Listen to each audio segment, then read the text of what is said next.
So welcome. This is effective ELA assessment using data to improve outcomes from the district to the classroom. So joining us today are Lindsay Vanderburg. She is the District Instructional Specialist for Secondary Reading Language Arts at Killeen Independent School District in Texas. And we also have Cortney Kingery-Ragan, who is the lead teacher at Early College High School English Department at Killeen Independent School District. So we have a district leader and a teacher leader with us today to share their really amazing practice that they've implemented at Killeen. So this edWebinar is sponsored by Writable. I am from Writable, and I'm so excited to show you everything you need to teach literacy and organized writing instruction from K-12. So Writable has over 1,000 customizable assignments and prompts, or you can create your own alongside 300 readings.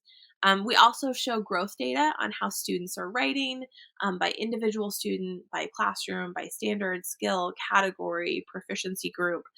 We're really going to dig into the data today too, as well as the feedback tools that include AI tools that help teachers save time and help you get better, more precise data and assignment recommendations to help your students. So Writable facilitates that guided writing practice and feedback and grading. You have formal and informal assessments. You can have customized curriculums or create your own. And it's connected to the most popular LMSs in Google. So it can save you time in grading and connecting your gradebook and syncing back and forth.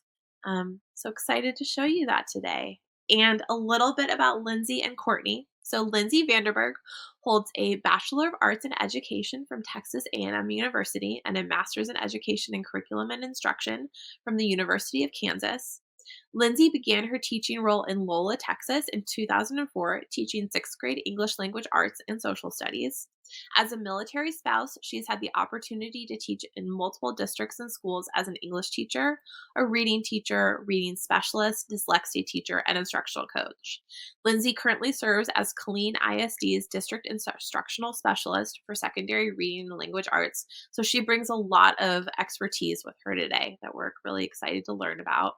And Cortney Kingery-Ragan holds a Bachelor of Arts in English from Sacramento State University and a secondary credential from Humboldt State University.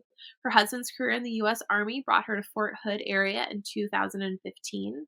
All 7 years of Cortney's teaching experience have been with Killeen ISD.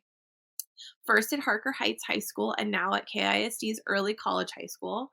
She's had the privilege of teaching English 1 and 2 at the regular and honors level, as well as teaching accelerated seniors in English 4 during the summer as part of her work with the district. Cortney has served on the Common Unit Assessments Revision Team for English 2 in the summer of 2021 and has also given multiple district level presentations to her colleagues for professional development. And she currently teaches English 1 honors to college-bound freshmen and serves as the ECHS English Department's lead teacher.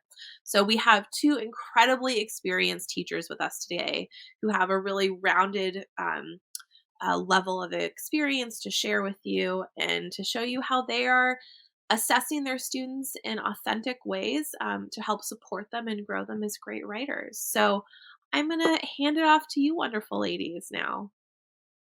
Well, hello everyone. We're so excited to be here today and share with you how we've been working as a district from the district level and with our teachers to create authentic, meaningful curriculum that's aligned with our assessments to help us grow our students and really use data in meaningful ways in the classroom.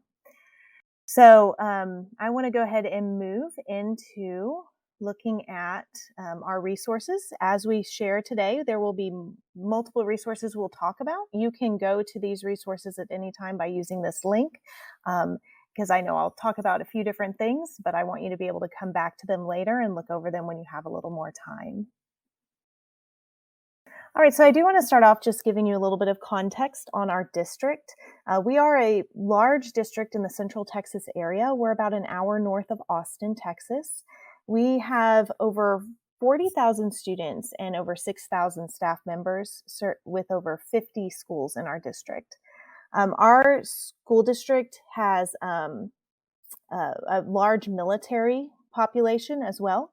And it serves 34% of our students are military connected, and that's because we're right next to Fort Hood, which is a military installation. We also have 61% economically disadvantaged and 10% English language learners, as you can see here on the screen. So we're excited to share with you about what we've done in our district, because we noticed that in our district, being so large, we wanted to find a way to help all of our schools and all of our teachers really develop, have a curriculum that they can use to drive their instruction. All right, so let's start with how we got our curriculum and assessment organized. So as I mentioned, I am the secondary reading language arts specialist for our school district. And with so many different campuses, we have 11 middle schools and 5 high school campuses.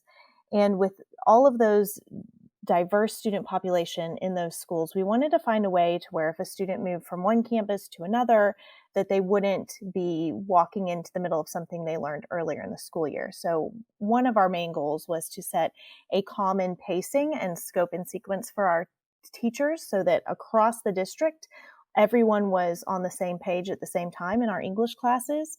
That helps our teachers to plan together across schools, because we wanted that. We wanted to increase collaboration there.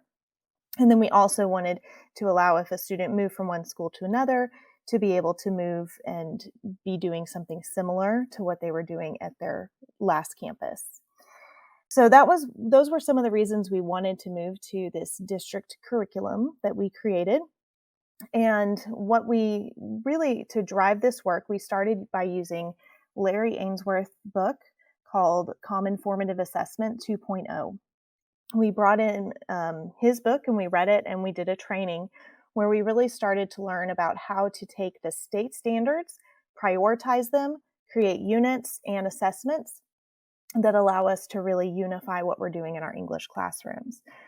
So to do that, we also wanted to incorporate teacher voice. We felt like that was a big part of it. We didn't want to just create something at the district level and then hand it to teachers and tell them to go do that in their classroom. So we included teachers, and that's why Cortney, I am excited for you to hear her voice in the process, because she's been a big part of our process here too.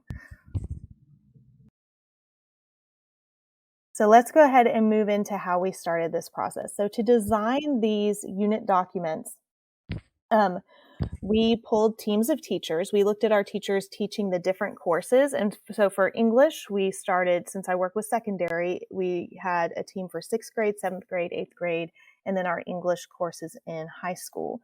And we made sure that each teacher on the team had been teaching that course the previous school year, so they had some experience with it. And we really tried to pull our teachers who had the most experience there from different campuses, because we wanted multiple perspectives. And I think that was key, to pull in all of those different perspectives. Then after we got our teams together, I was able to guide the teams through this process that Larry Ainsworth describes in his book, Common Formative Assessment. And what the first thing that we do is we take the state standards and we prioritize them. So what he talks about is that we don't eliminate any standards. We just know that the number of standards we have in our state standards is somewhat overwhelming if you try to find a time to teach every single one. So you prioritize them and you choose the ones that have the most endurance, meaning they are long lasting past your course.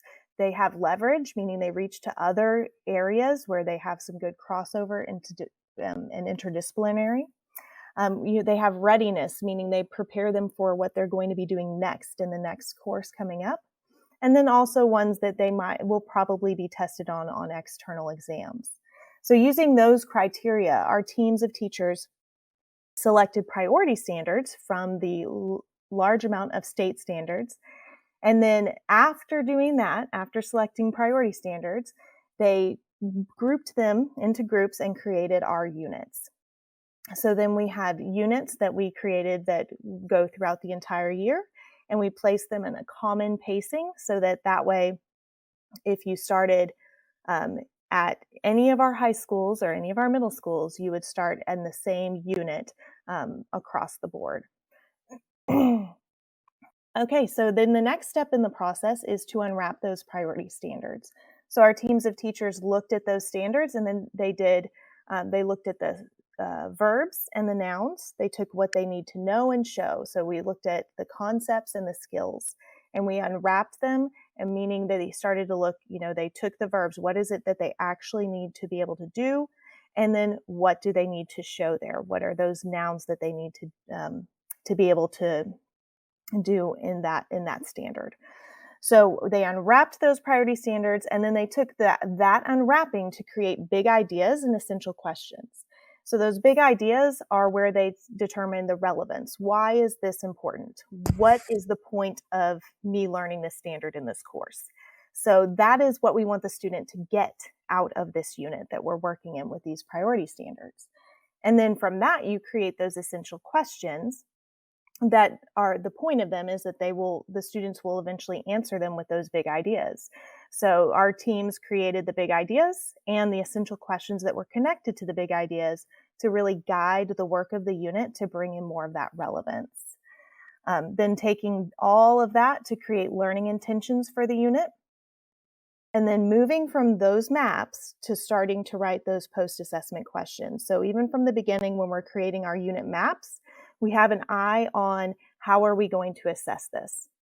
What level do we need to assess this standard at on the post-assessment? So we started creating those post-assessment questions, and the teacher teams worked through those and used different resources to pull in texts for students to read, and created questions together that would really assess each standard to the level that it needed to be assessed. For our compositions, because in English, all of our standards across all grade levels have reading and composition standards. So on every unit map, you'll notice we have a composition priority standard, because we wanted all of our English classes to know that writing should be going on all year long. And so writing is a priority in every unit map, and so every unit that has an assessment has a connected composition assessment along with some reading assessment questions. So they created those assessments for the end of the unit that would determine if they had mastery of those unit standards, and they created those connected scoring guides and rubrics to go along with those post-assessment compositions. After doing all of that, I know this is a large process, but then these teacher teams met for 80 hours that first summer when they created these. So again, this is a large work that takes time, and it takes commitment from those teachers, and I know Cortney can attest to that. So after they created all of the assessments, or actually kind of while they were creating the assessments, the point was to tie those assessment questions to the progression of learning that students would do.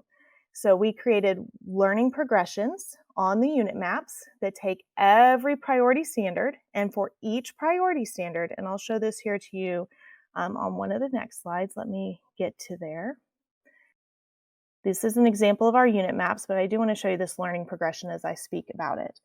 So this is one of the learning progressions for one of our priority standards. You'll notice the priority standard is on the far left of the screen, and then you'll notice how each step in the progression, what the teachers did was they thought through, how would I teach this from beginning to end?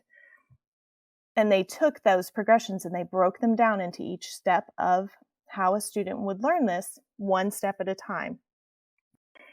In that process, they took the supporting standards and they tied them into each step so that we could show that we were teaching every standard from the state for that course throughout all of our units. So you'll notice here, even though the priority standard is 7B, they are working on that 5F standard, which is for inferencing skills. So you'll notice that's what all of our progressions look like. And again, that sample unit map, I gave that to you guys in the resources if you want to look over that. Other things that you'll notice on these learning progressions, we include the Bloom and the DOK because we wanted to show increased levels of rigor. Our teams, as they created these, they pulled out the Hess's cognitive rigor matrix, and they made sure that they moved through it from increasing levels of rigor throughout. throughout the progression. And then you'll notice the next column shows our question numbers. Again, we were intentional in designing progressions that were assessed on the post-assessment. So you'll notice that they intentionally looked at, okay, where is this question on the post-assessment? Where is it assessing the progression within the progression for that standard? And so they actually looked and made sure that they were assessing what they told the teachers they should be teaching in that progression. And then finally, we determined some quick progress checks to allow teachers to be able to look at this progression and say, okay, as I'm going throughout this unit, how can I know that the students have this before I move on to the next step in the progression? And maybe even and definitely before I get to that post-assessment. I want to be able to check for understanding throughout. So any teacher in our district, they all have these unit maps across all of our schools. And they can pull this up and they can plan their unit of instruction based on these progressions. You'll notice we didn't tell them exactly what text or what activity they had to do with these, because we very much believe in teacher choice and teacher voice. And that since our district is so diverse, we wanted to give the opportunity for students at early college to have different texts than maybe our students at some of our other high schools, where maybe they have different interests on their campus. So that is what the learning progression looks like. And again, I did slide through these. These are in the resources, but again, this is an example of that unit map I spoke through. These are the priority standards at the beginning.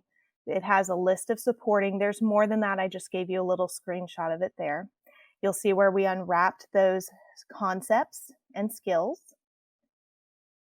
You'll see those essential questions and the big ideas that I discussed, and then the priority standard with the learning progression. And this is just an example to show you of how the composition is always a priority standard in every unit, in every grade level.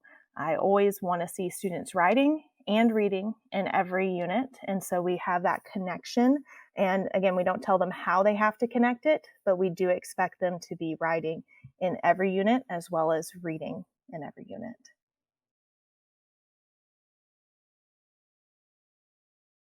All right, and so I want to take a quick minute to show you some of the post-assessment questions, just so you can see how we tried to be intentional with these.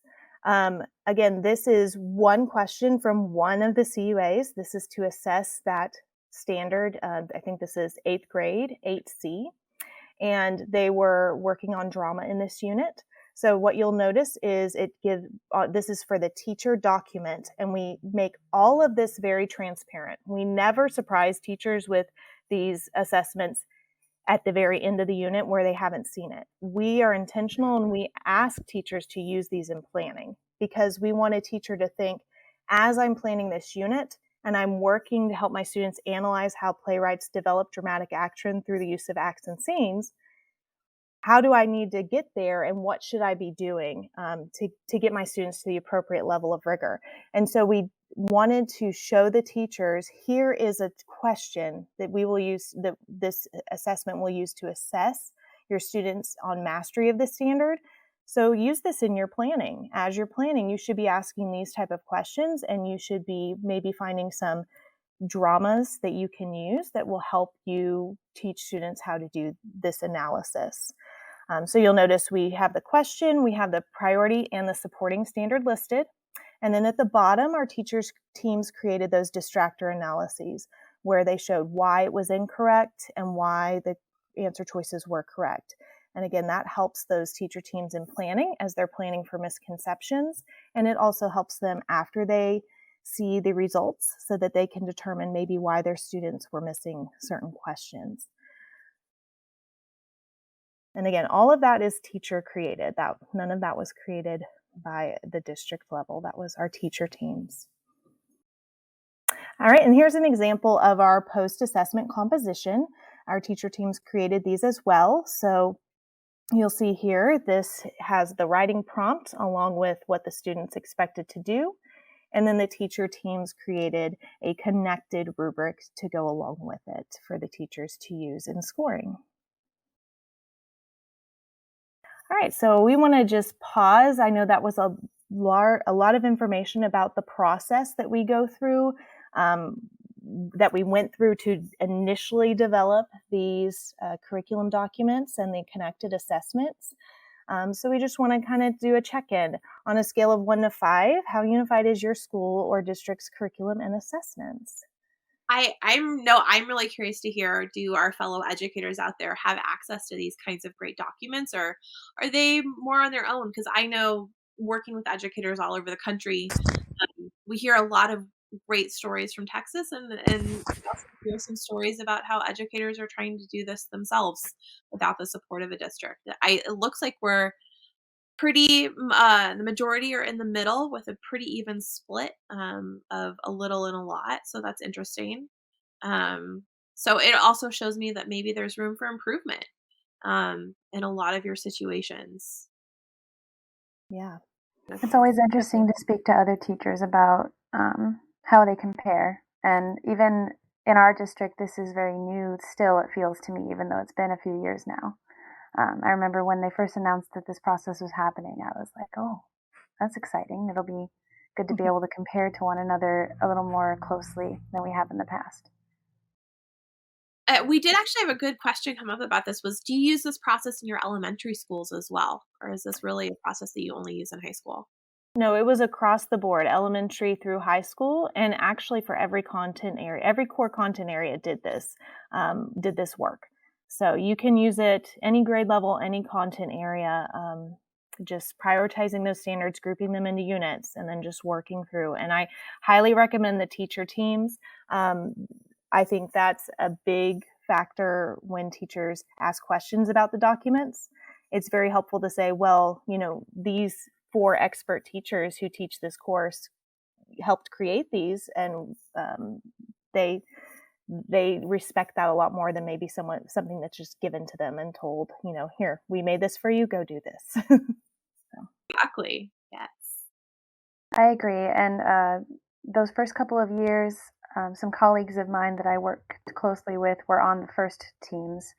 And that was what inspired me to join the team this past summer, was because I wanted to continue to reflect on and revise that good work that was started, because I've been using these for a couple of years and I had all kinds of insights and ideas for how to make them even better. And it ended up being a really good experience, and being on the team actually helped me learn more about the process and learn more about teaching, which I wasn't expecting to learn as much as I did, but it ended up being a pretty good experience all around.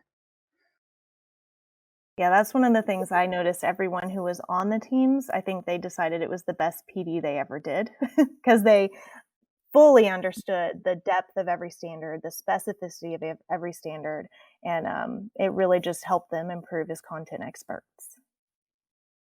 All right, so we'll talk about implementation now. So after creating all of these documents, and as Cortney said, every summer we meet and we revise them because we know they're living documents, and if we were just to make them once and say they're perfect, then they wouldn't be very useful to our teachers. So we always have that where we tell them to take notes on them and give us feedback, because we want them to be useful and we want teachers to use them.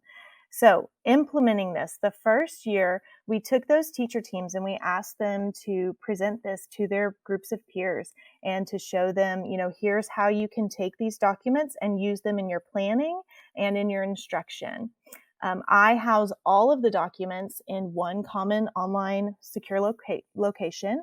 And so that way, as I said, we're very transparent. None of this is to be more of a gotcha. This is really to be intentional with our planning and with our the way that we look at data and use it.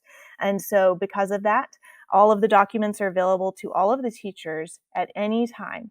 They can pull them, they use them with their CISs, and as a team, and they really analyze them together. I know some of our teams, one thing they like to do before they plan anything is they all take those unit assessments themselves, so that when they come to planning, they can say, here's where I struggled. And so this is where I need to make sure I'm instructing my students in this unit, because if it was a struggle for me, it's definitely something that will probably be a struggle for them.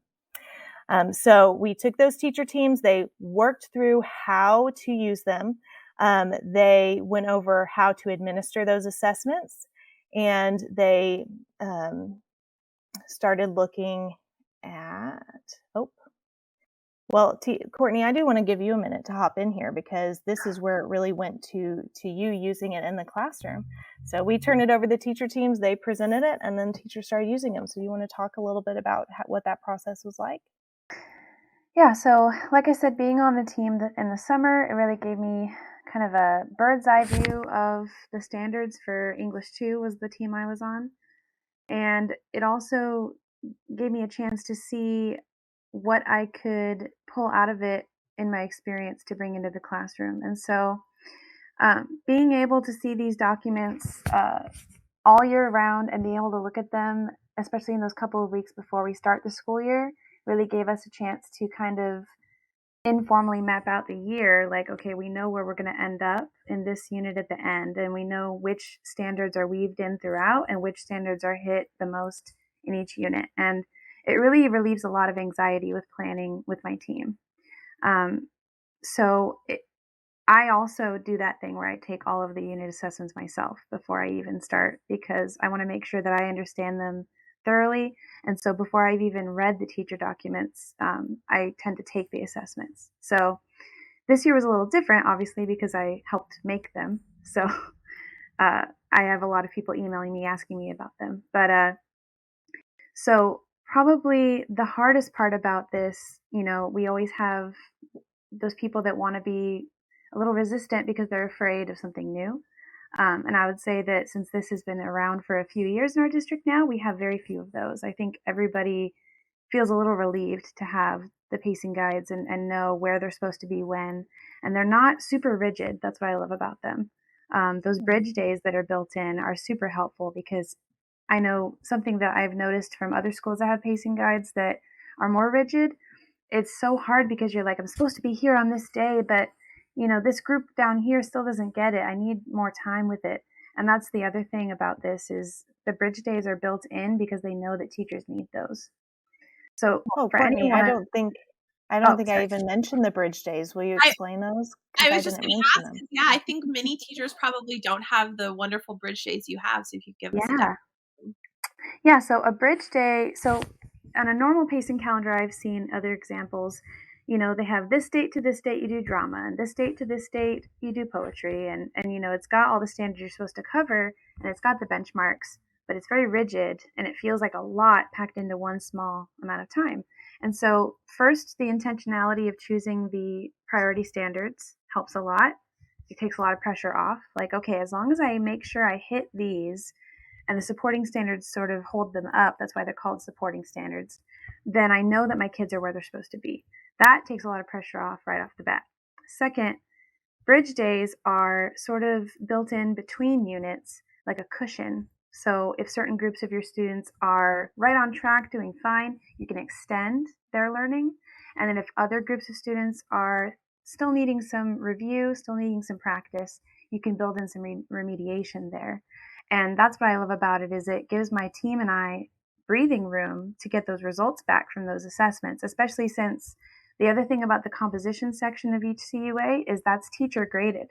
So we're the ones administering these assessments, we're the ones going through them, and we're the ones grading them. So this data that comes out of it, which we'll see from Writable in a minute, is very valuable to us in the midstream of that unit. And so those bridge days give us time to go through that data, figure out what they need, and provide them what they need in those few days that are built in to extend their learning.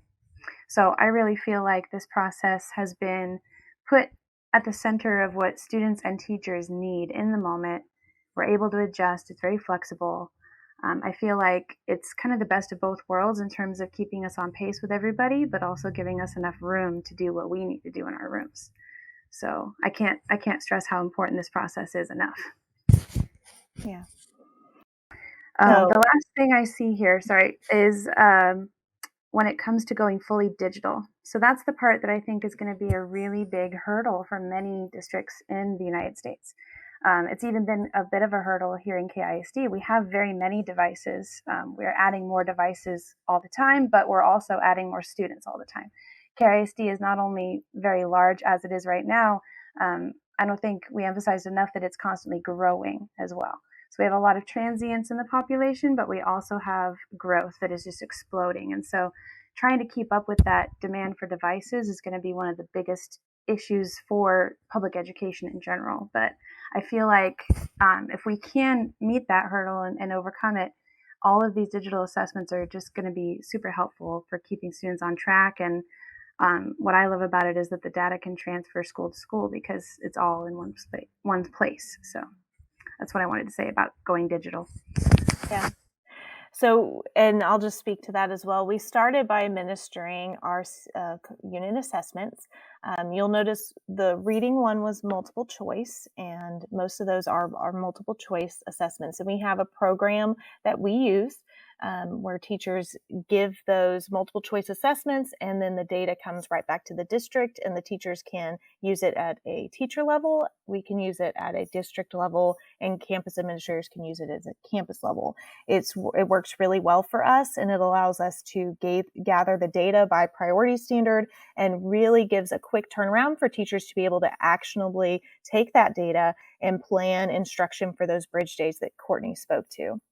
Now, that was not the case with our compositions. I did not want to take composition unit assessments off the table, but they weren't working so well at the beginning. Students had to handwrite their compositions on paper. Teachers were expected to grade them using those rubrics that the teacher teams created. And then the teachers needed to take those scores and input them into a district-wide system as well as into their gradebook. This whole system just was a lot of work for teachers. You could see Cortney kind of giving you a little bit of a face there. I never believe in giving teachers extra work for just the point of me being able to see your data. So I did not like that process at all. And so that was where I knew we had to find something new. We had to find a new way to administer compositions to where teachers did not have anything added to their plate. They could go about business as usual, but yet I could still at the district and at campus level see data and then also allow teachers to have data that they could use that was actionable. Because again, as they were scoring those CUAs, they were reading everyone, but it wasn't necessarily grouping the data into something meaningful for them to use. So that is when we got with the Writable team, and I expressed a lot of these concerns. And I said, we really need something that allows our students to take a composition assessment and gives teachers data and the district data where we can actually see how we can use it to plan instruction and to plan how we can improve as a district. So again, we moved to going fully digital with those composition assessments. We stopped giving them on paper, and it just allowed us to have data that we could actually use. It provided an ease of use for the teachers for grading because Writable allows them to grade right in the program next to the student writing. And it gives reports that are actually useful. The data we were getting from those handwritten essays, compositions were not being, I didn't feel like it was being used. It wasn't being used for the bridge days to actually improve student learning. So that's where Writable came in, and it helped us really get moving on giving composition assessments online and having data that we could use in the classroom and at the district level. Yay, Writable. Writable. I have some questions for you. And I also just want to let everyone know I see your wonderful questions in chat, and I'm really excited to ask Lindsay and Cortney your questions as well in a little bit at the end of this presentation because they are some really fantastic ones.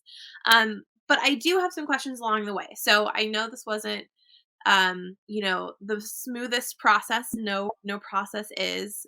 So how important did data collection become in practice? Was that your goal at the start? Obviously you heavily use data now. So tell me about that journey. So for me, I feel like for a lot of teachers, actually, data can sometimes feel like a dirty word. And I think it's because, the normal refrain for teachers is that our most valuable resource is time. And having time to dig into data really depends on the tool you're using. And like Lindsay said, the data we were inputting for the compositions, I was one of those teachers that was dutifully putting it in.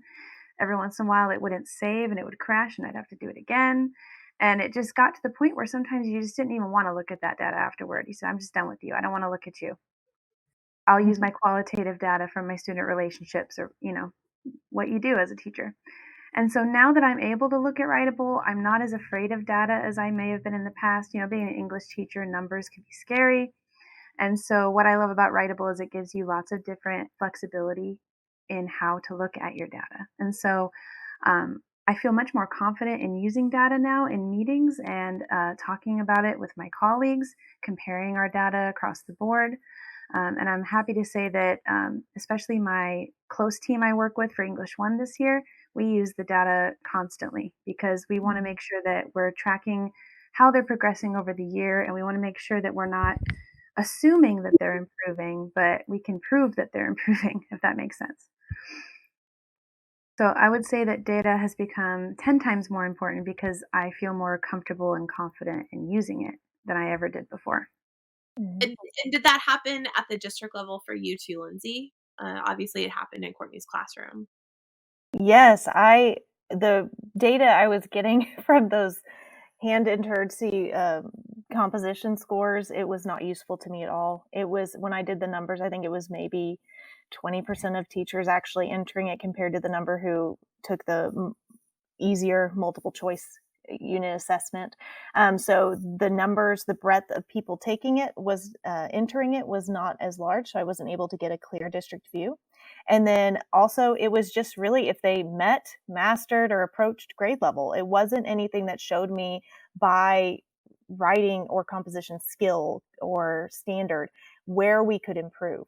And again, that was one thing when we moved over to Writable is I can see those the data now based on the skill, based on the category, the standards, and I can see exactly, like if I want to look at a student writing, I can click on the link to their writing and I can see exactly what they're writing. So I can see from one high school to another, how are we assessing students and what does a grade of an 85 look like over here compared to over here, and kind of start to move toward maybe some calibration and really seeing where we have some strengths within our teaching and where our students are really shining in different skills and categories. So it's very useful, very helpful, especially compared to what we were using before for data for compositions. Yeah. So you speak about teaching to your specific student needs. I know differentiation is a big part of your classroom, Cortney. So how does differentiation and using AI tools that can help you with differentiation? And when I talk about AI tools, AI is building data inside of Writable and can help support your data and identify your data for you. So how does this play a role in your classroom, actually like putting that data to use? Well, the number one thing it does is saves me time.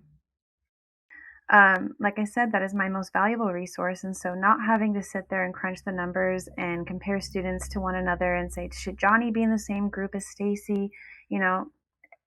I love that Writable has all of that built in for me, and I can manipulate the data in different ways to see different parts of the composition skills we're looking for. And it's much more detailed. I can set up stations in my room and say, okay, these kids need help coming up with a hook. They've got thesis down, they've got the body of the paragraphs down. They need some of that finer tuning with their hook and with their conclusion. And then I can have groups on the other part of the room who really do need help incorporating evidence and commentating on that evidence and elaboration. So I love, like Lindsay said, the old way was just does not approach, approaches, meets, and masters the standard, which I already know who's going to reach each of those categories by the mid-year point because I know my students. But when it comes to those fine-tuned parts of the writing process, as we know, writing is so detailed and so unique to each person, this AI makes it way easier for me to almost personalize the experience for different groups of students on different times. And I love it because it provides me feedback over time, and I can show it to that student and say, look, you are improving at this. You might not feel very good about it right now, but that's because you're still being challenged. But if we look back at September, this is where you were with this standard, and now look at you here. So I feel like that AI saves me enough time and gives me the ability to help them individually and show them that they really are progressing. That's awesome. Um, so, you in going digital, because that was not originally how you were doing your compositions, but I know your state standards in Texas are becoming digital. What was the importance of having custom assignments and features? Because I know you had created these incredible unit maps and standards, but that doesn't necessarily always translate to digital, right? Mhm. I would say that just knowing that Writable, the customer service was so great in that we had created this idea of what would fit our district the best, and teachers had such a huge voice in writing these units and coming up with the prompts and everything that goes with them. The best thing about this is I can tell Writable, hey, this feature isn't quite working right in the chat feature where I ask for help. And usually within about 5 to 10 minutes, I get an answer back. And if it's something they can fix in the moment, they fix it. And if it's something they can't, they send it to their team and they work on it within the next couple of weeks. And so I think that's really useful for us as teachers to see how intuitive and helpful Writable can be. And I know Lindsay really loves it because she was able to tell Writable exactly what we wanted for our CUAs when we were working on it this summer. And she would check in with the teams and say, okay, so let me make sure I got my list. We want to make sure that we have this, this, and this. I'm going to go talk to Writable. And then the next day she'd say, okay, we got it. It's in the works. And so that's the nice thing is just that ongoing revision and sharpening process that we are doing with these. We know that Writable is going to be there to keep helping us improve it. So that's been really important. Yeah, I would say it was huge that it could be custom because we had created them. So we really wanted to honor the work of our teachers. And so taking what they had made and just putting it in Writable allowed us to use what we already had and use it more successfully. For instance, just for an example, one thing that we were really harping on that was really important to us and that Writable delivered on was Writable had a general template for an essay plan that had 5 paragraphs in it, traditional paragraphs. And we said, on the STAR, there really isn't room for a 5-paragraph. We've been generally teaching students the 4-paragraph model. Would you be able to tweak that and give that to us for this assessment? And Writable said, sure. And now whenever we open one of those composition assessments that's custom made for us, it has that plan with 4 paragraphs set up the way we asked for it. And it's a small thing, but the small things become the big things. So it's just one specific example of that customer service we got. That's so wonderful to hear. I'm actually going to leave that very last question because I know we're going to get to what challenges you face.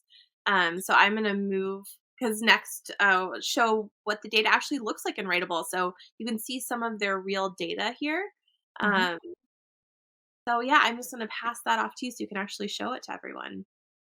Okay, I think I'll talk about this as we look at the screenshot of what it looks like in the video. So there are multiple reports in Writable that I can pull. All right, so one of the reports I pull is the growth report. Teachers can pull this as well. This is from my district perspective, so I can choose any grade level. I can choose any one of my teachers or group of my teachers. I can choose any of the assignments they've given, but again, we have all of those where you saw the KISD at the beginning. Those are all of our unit assessments we've created. So here I pulled 2 different ones that teachers have given this year, and I can compare over time. And again, as you can see, this is all grade levels and all teachers. So I can get information about how teachers and students are doing overall over time. I love that I can export it to a CSV file, and then I can take that information and I can share it with others in my district. I can upload it to other programs as needed if I want to share it that in those ways. Here you're seeing where I can, what I spoke about earlier, I can click on any piece of student writing. I can click on their name. I can be taken exactly to what they wrote and how the teacher scored them. So I can start to see, how are we scoring students across our district and how are students writing in our classrooms so that I can start to see a bigger picture there. So that's the growth report. And then also there's another report that I think I would love to show you. So this is the Proficiency and Recommendation Report, and I really like to pull this report as well. I really encourage all of my teachers to use this report after they've given a unit assessment, because it takes that assessment and it groups it by genre, as you can see here. But then if you drill down, Writable allows you to drill down deep.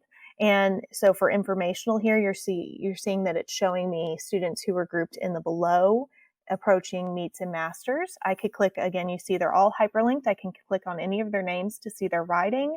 So if I drill down deeper, I can see specific recommendations for how to work with these students based on how they performed on this assessment. So as I said, this is so much more useful. I don't like data just for data's sake. This data is useful. My teachers can go in, see their class, it groups it for them. It allows them to take those groups of students and assign meaningful assignments based on the assessment and really target instruction to students' needs, which is what we all want. We want to be targeting instruction to meet our students' needs. For our students who mastered it, it gives us some extensions. So we can extend the learning past what they've already done in the unit. If they've mastered it, they have other assignments for them. So again, 2 great reports that I pull from the district level that I love to use to see a big picture and to really help teachers plan instruction to improve student learning. And then I'll let Cortney talk about from the classroom level how she uses the reports.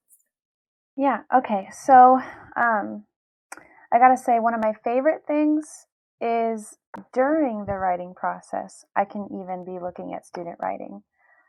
It's creeped a few of my students out because I can actually watch them write from my screen, and I can send them a live message and say, hey, be careful in body paragraph 2, make sure you're staying on topic.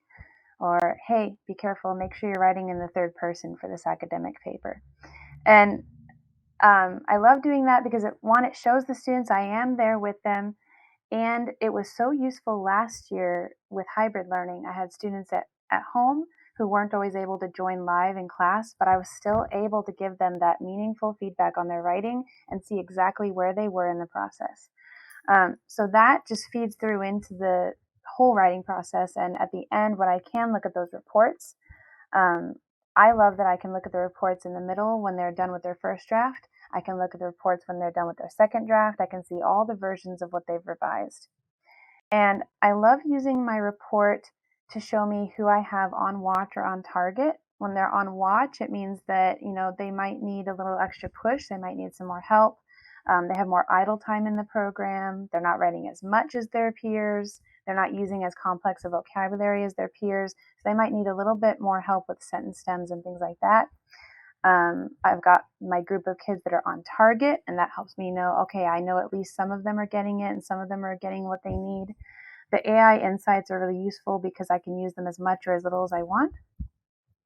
And they really tell me which kids might need help with different parts. It's almost like there's more data and more visualizations of the data than you could ever even think of on your own. And my favorite part, I would say, actually, is the feedback and grading part.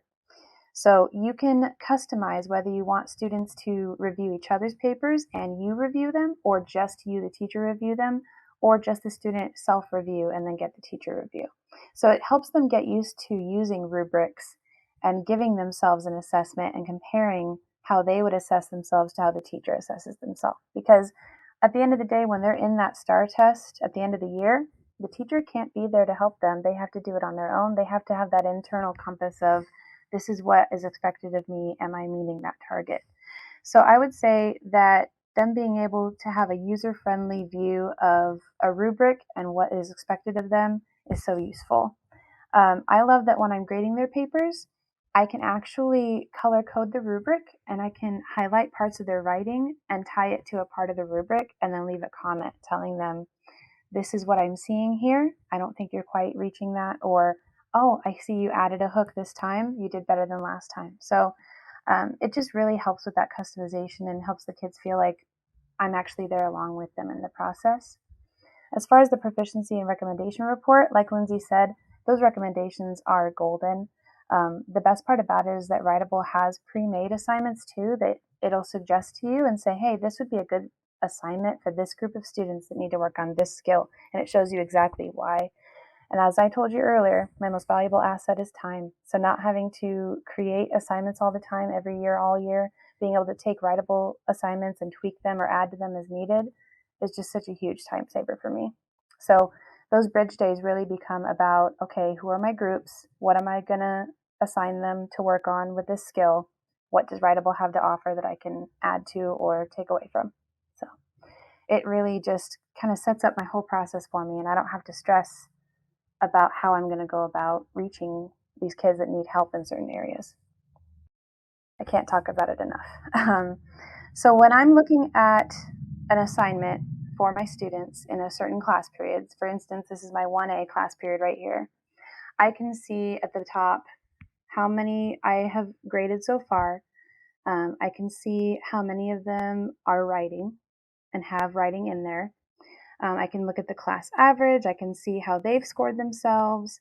You can see the revision aid and the grammar aid there. Those are both features you can toggle on or off for assignments, depending on what you students want your students to have access to.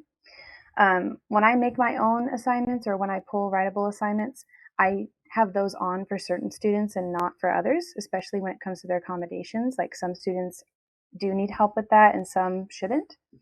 But then when it comes to the CUAs, I don't turn those on because I know that on the STAR test, they're not going to have those.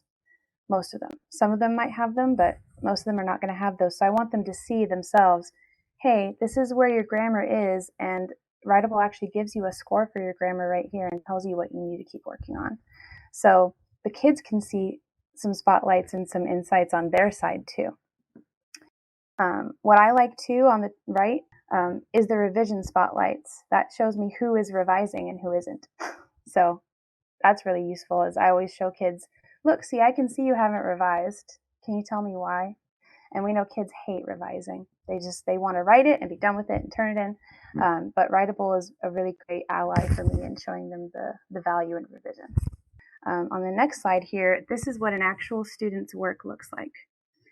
So like I told you about that 4-paragraph organizer they provided for us, it's really useful. Some of my kids will just straight write the whole draft in there. Some of my kids prefer to just put bullet points and then move to the next tab and draft out that way. It's really flexible for them. It depends on the student. I show them both ways when I model it to them. On the right there, it says you can add written feedback. You can also add audio or video feedback. So that's another thing I really like is, especially if you have a lot of students, you can just narrate to them as you go through their paper and give them feedback that way, which is really helpful for especially students that might be dyslexic or have other issues with reading a lot. You could give them the audio feedback and they're much more able to access that, and it's actually more useful for them that way. So I really like that. I also love that they took our rubrics that the teacher teams made for these CUAs and put them directly into Writable.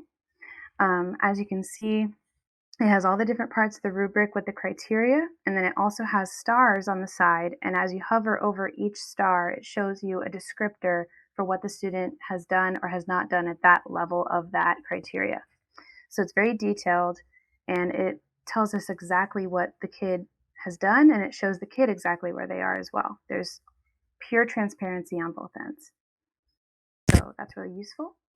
And then it shows me, this is like the deep report that Lindsay went over earlier, and those little arrows sort of refer to how the student is doing compared to the last assessment, if that makes sense. So it shows the trends for each student. And that's really helpful for me because I can say, oh, so-and-so went down a lot. Let's see what's the difference between this assessment and that assessment. What might they not be getting? What might they not have quite hit the target on this time?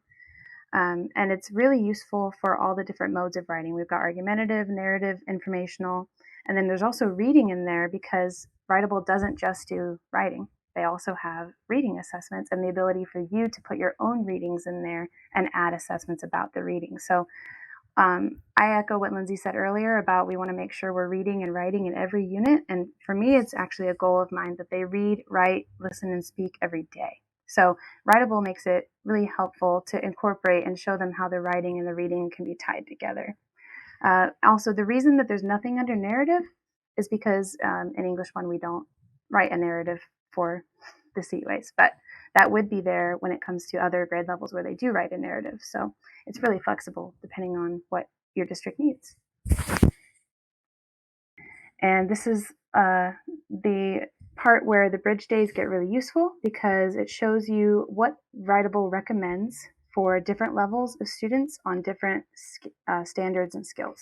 So that's exactly what I want to see whenever I'm planning my bridge days. And this is where I would assign it to different students. And this is something you can use with these recommended assignments. You can also use it with your own assignments you've built in Writable. You can make different groups and different levels of rubrics, different prompts, and assign kids different levels based on their different needs. That's also useful for when students do a choice assignment and you want to give them different prompts to choose from. You can assign different features to them based on what they need. As we're nearing the end of our presentation, I'm really curious, are you using data in your instruction? We hear from Lindsay and Cortney here that they're heavily incorporating data in their instruction. That's really helpful. So I'm curious what our fellow educators hear. So we've got a lot of yeses, although we've got some no's and not sure's. Although I do love to see those yeses out there. And if you're not sure, I wonder if it's maybe, or maybe you can elaborate in chat, is it that you're not sure how to use it? Maybe you have it, but you're not sure how to incorporate it. That's interesting. So just want to talk a little bit about our tools and resources and your challenges. I know we're probably going to go a little over time. Yeah. we will cover your questions too, but yeah. So you've talked a lot about Writable. Well, with our tools and resources, again, it gives us the data, supports students and the teachers.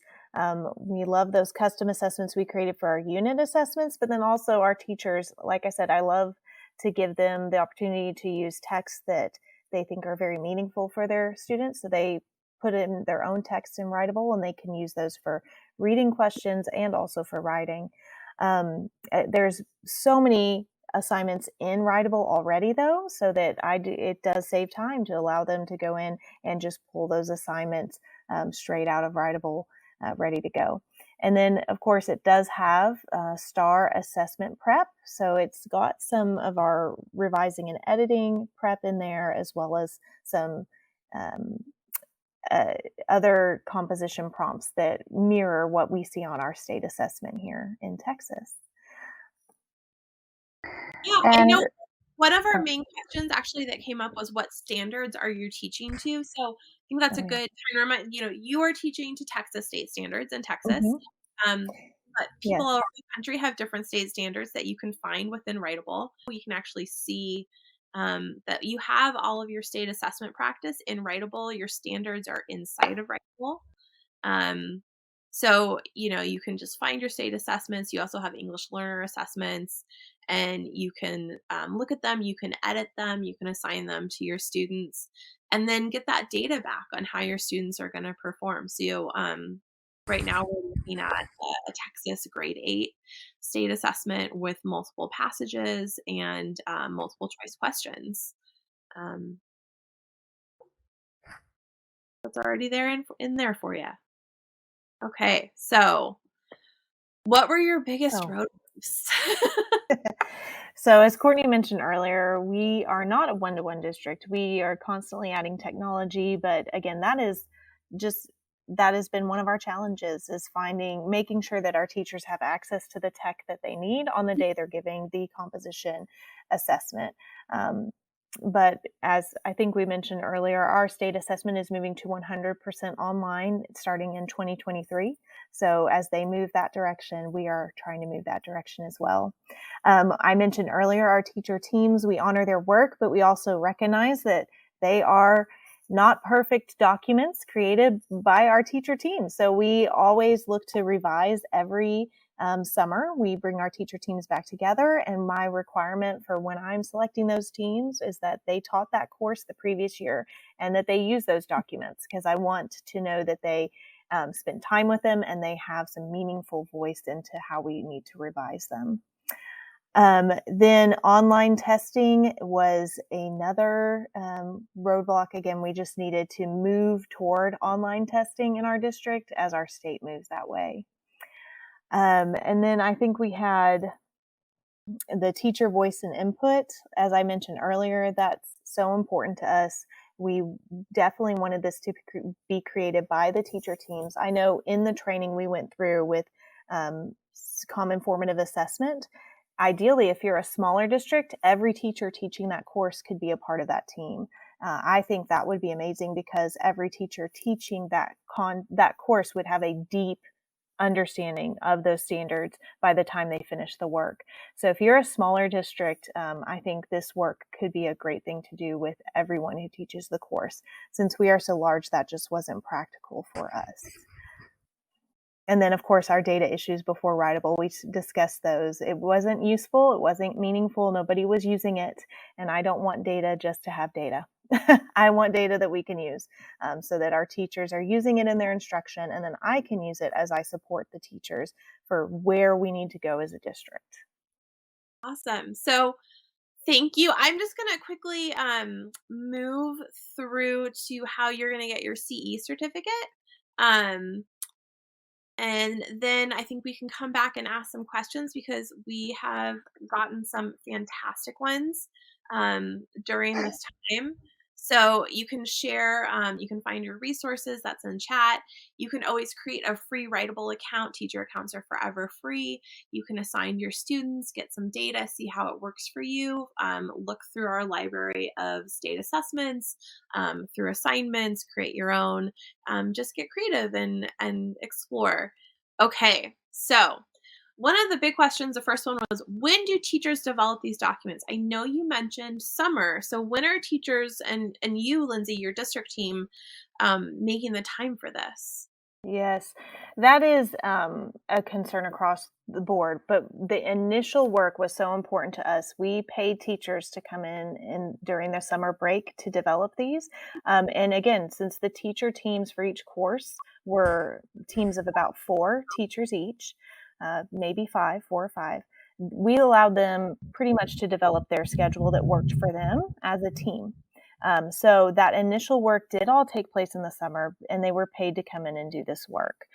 We also have, as we've moved into the revising stage where we revise them every year, some of our teams meet at nights or on weekends during the school year to revise as we're going. But again, all of that work, since our district values it, we do pay for those extra hours that teachers commit to this work.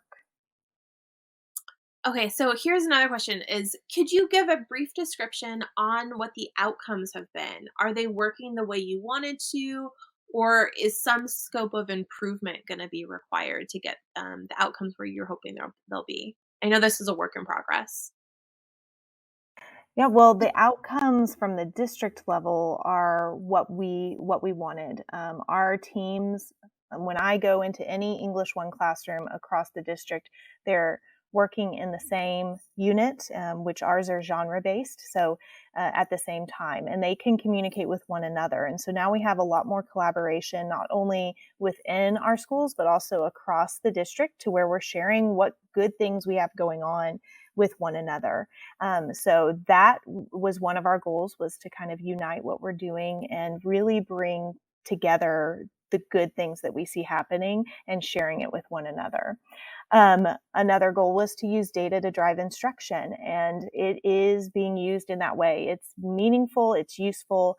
We can see it from the district level, and really it allows us to see where we have spots where I need to go in and support, and maybe say, I see that this is a standard that everyone across the district is struggling with. So here are some resources and ways I can help you as you're trying to teach this standard, or how can we maybe teach it differently, or where is it being taught well, and what is that teacher doing?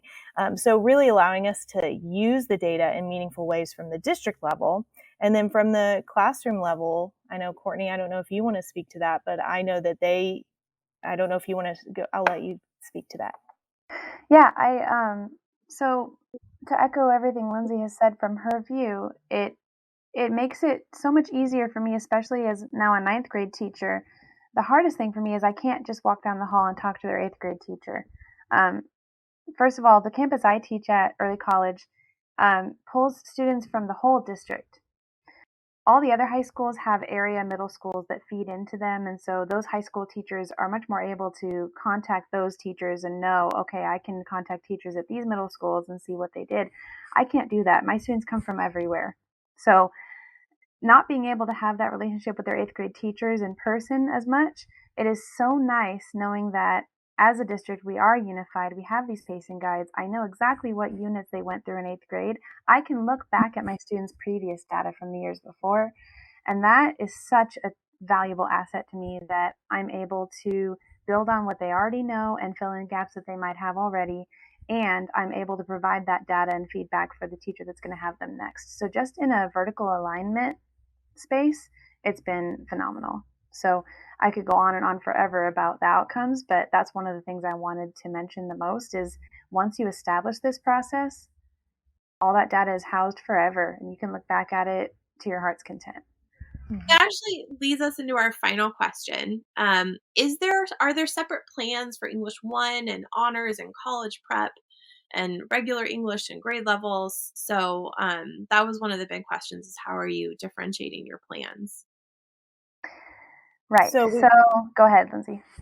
I was going to say, we do have one, the unit maps are for the course. So like 6th grade has their unit maps and assessments. English 1 has their unit maps and assessments. But again, like I said, we don't dictate the exact text or the exact activity. So if you're teaching honors or inclusion, you choose as the teacher exactly what text you're going to use with your students and what exact activity you're going to do and how you're going to scaffold or extend the instruction. And one of the things that you can do with those progressions that we showed you earlier is you can pre-assess your students using that progression. So you'll notice it started at a remember level, a recall. If your students are in honors or a class where they can already do the first 5 steps of the progression because they're on it and they're all ready, move to step 6 and keep going and push them to where you're extending that learning. And then if you're in maybe that inclusion class where they need that remember step and they need you to go back to that basic level, then that is something that they can do. So even though the unit maps are the same for the whole course, for every course, we built them with the intent of using them by pre-assessing your students, determining where they are and starting instruction there and moving on, so that all of our students are learning at where in a way that meets their needs. I'll add on to that with something that we didn't mention about the process of a revision was this past summer, since we're revising for the 2nd summer in a row, I believe, we had more time to go back through and actually add to a resource bank for our fellow teachers. And that was great because we could give tried and true lessons and we could list them by skill, by standard, by unit in folders within the LMS that we use across the district. And so that way, let's say brand new teacher moves here for the military, never taught in Texas before, never taught English 1 before, they can go into that district database and find lessons that were created or found by fellow teachers who know that they work. And so on top of everything we've already done with that process, we were able to make a resource bank. And so really the whole idea is that we're not going to let any teacher fall through the cracks with not knowing how they can reach their students and help them through to meet where they need to be for the STAR. And the STAR, like Lindsay said, this can all be customized to where your students are, so it can be even beyond the STAR. As we know, the STAR is that benchmark that everyone needs to meet, but every student is at a different spot, and every level of course and every level of differentiation needs different things. And so I like to look at that lesson progression as a ladder, and you might be on a different step of the ladder with your class than I am with mine, but we're all going the same place, and that's been really helpful. Oh, what a wonderful note to end on. Lindsay and Cortney, thank you so much for spending your time with us today and sharing your expertise and your experience and your plans with everybody. And thank you everybody for attending and for staying with us a little longer as we answered all your questions. But again, thank you, Lindsay and Cortney. This was fantastic. Thank you, everyone. This was great. Bye, everyone.